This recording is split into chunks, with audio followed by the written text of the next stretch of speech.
বন্ধুরা, আজকে আমি বানিয়ে দেখাবো চিকেন। আজকে রাত্রে আমাদের মেনু চিকেন আর রুটি, তো সেই কারণে চিকেনটা বানাচ্ছি, তো সেটা ভিডিও বানিয়ে নিয়েছি আলুগুলোকে।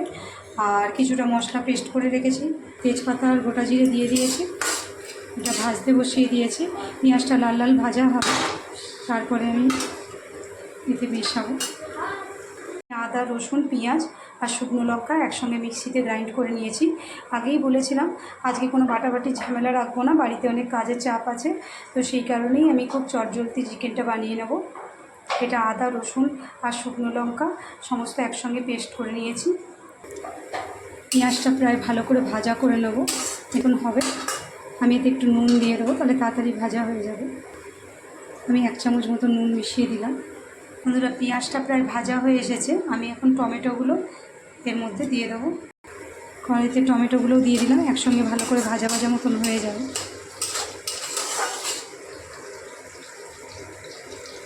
পেঁয়াজটা ভাজা ভাজা মতন হয়ে গেছে, আমি এবার এতে কিছুটা চিনি মেশাবো।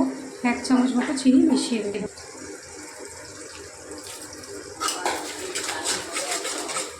আদা, রসুন, পেঁয়াজ আর শুকনো লঙ্কা একসঙ্গে মিক্সিতে গ্রাইন্ড করে নিয়েছি। আগেই বলেছিলাম আজকে কোনো বাটাবাটির ঝামেলা রাখবো না, বাড়িতে অনেক কাজের চাপ আছে, তো সেই কারণেই আমি খুব চটজলদি চিকেনটা বানিয়ে নেব। এটা আদা, রসুন আর শুকনো লঙ্কা সমস্ত একসঙ্গে পেস্ট করে নিয়েছি। পেঁয়াজটা প্রায় ভালো করে ভাজা করে নেব, এটা এখনও ভাজা হয়নি, পুরো লাল লাল মতন হবে। আমি এতে একটু নুন দিয়ে দেবো, তাহলে তাড়াতাড়ি ভাজা হয়ে যাবে। আমি 1 চামচ মতো নুন মিশিয়ে দিলাম।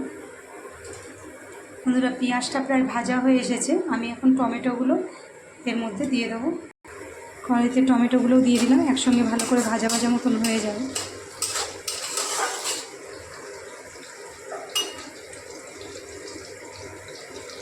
এবার চিনিটার সঙ্গে 1 চামচ হলুদ,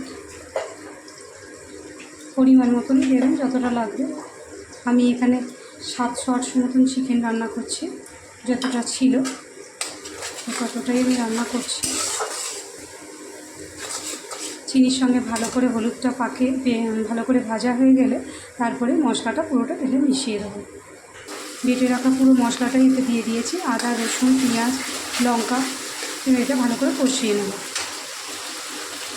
চিকেনটাতে এতে কিছুই দিইনি, শুধু নুন দিয়ে একটু মাখিয়ে রেখে দিয়েছিলাম। এটা আমি এবার কড়াতে দিয়ে দেবো। কড়াইতে চিকেনটা দিয়ে ভালো করে মশলার সঙ্গে কষিয়ে নেব।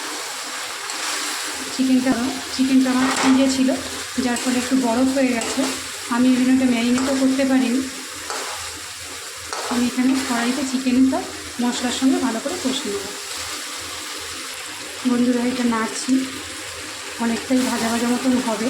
তারপরে নিয়েছে 1 চামচ 1.5 চামচের মতন ধনে গুঁড়ো মিশিয়ে দেবো।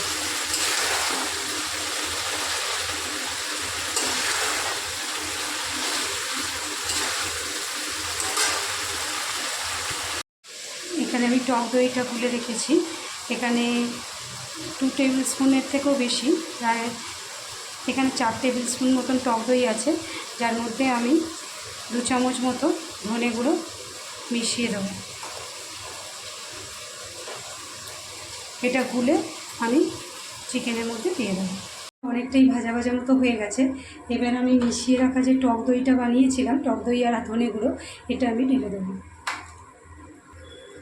এটা আমি পুরোটাই দিয়ে দিচ্ছি।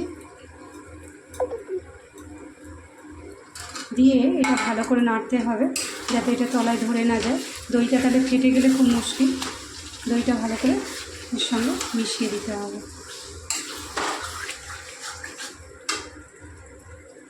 আমি দইটা ভালো করে মিশিয়ে দিয়েছি। দইটা মিশিয়ে আরও ভালো করে নাড়াচাড়া করে নেব।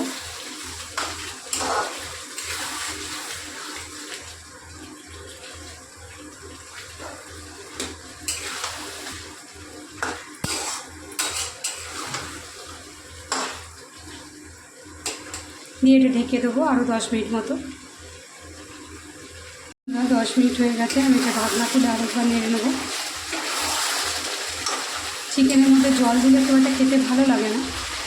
জলটা যদি আপনারা চান ঝোল ঝোল করতে, তাহলে লাস্টে মেশাবেন গরম জল। আমি এখন নাড়বো, আমরা তো রুটির সঙ্গে খাবো, তো আমি এটা কষাই করব। এই অবস্থায় এতে 2 চামচ মতো ঘি দিয়ে দেবো। বন্ধুরা আমার কাছে ঘি আছে, আমি এটা 1 চামচ বা 1.5 চামচ মতো ঘি মিশিয়ে দেবো। এই 1 চামচ মতো ঘি আমি এটা মিশিয়ে দেবো। কিছুটা গোটা গরম মশলা রেখে দিয়েছিলাম, একটু নোড়া দিয়ে থেতো করে নিয়েছি, কোনো রকম বাটাবাটি নেই, এটা ক্র্যাশ করে নিয়েছি। মৌরি আছে, গোটা গরম মশলা আছে, বাকি দারচিনি, এলাচ আর লবঙ্গ, এর থেকে বেশি কিছু নেই বন্ধুরা। এটা আমি উপর থেকে ছড়িয়ে দেবো।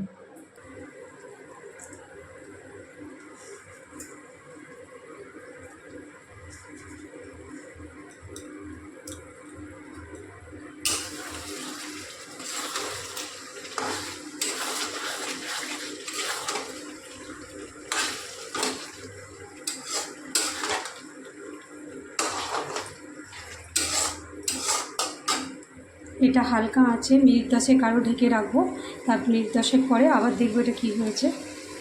এইভাবে এটা রান্না করতে হবে। বন্ধুরা চিকেনটা একবারে রেডি হয়ে গেছে, প্রায় হয়ে এসেছে। আমি এখন এতে 2-3 চামচ আমুল দুধ গুঁড়ো জলে গুলে এতে মিশিয়ে দেবো। আমি এখানে আমুল দুধটা গুলে রেখেছি, 2 থেকে 3 চামচ আমুল দুধ গুলে রেখেছি, এটা এখন কড়াইতে মিশিয়ে দেবো।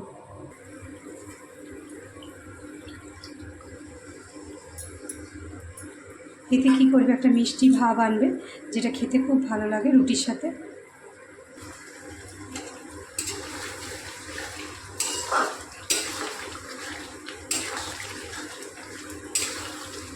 রিচনেসটাও বাড়বে আর কড়াইতে ভালো হবে। আমি এই সময় আলুটা মিশিয়ে দেবো, আপনারা আলু নাও দিতে পারেন। আমরা যেহেতু খাবো রুটির সঙ্গে, বাঙালির আবার আলু ছাড়া চলে না।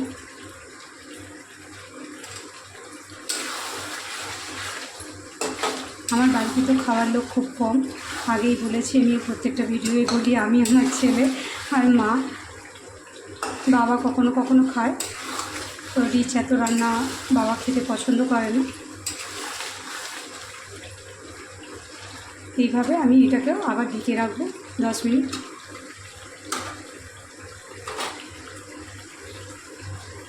রেডি হয়ে গেছে, তো আমি এটা সার্ভ করে দেবো।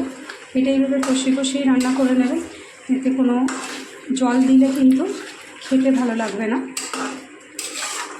জল আপনারা দিতে পারেন, বাড়িতে যদি ভাতের সঙ্গে খান তাহলে ঠিক আছে, এটা তো রুটির সঙ্গে খাবো, তো আমি কোনো জল ঢালবো না। তবে যদি জল মেশান তাহলে অল্প একটু গরম জল মেশাতে পারবেন। বন্ধুরা চিকেন একদম রেডি হয়ে গেছে, এটা আমি এবার সার্ভ করে দেবো।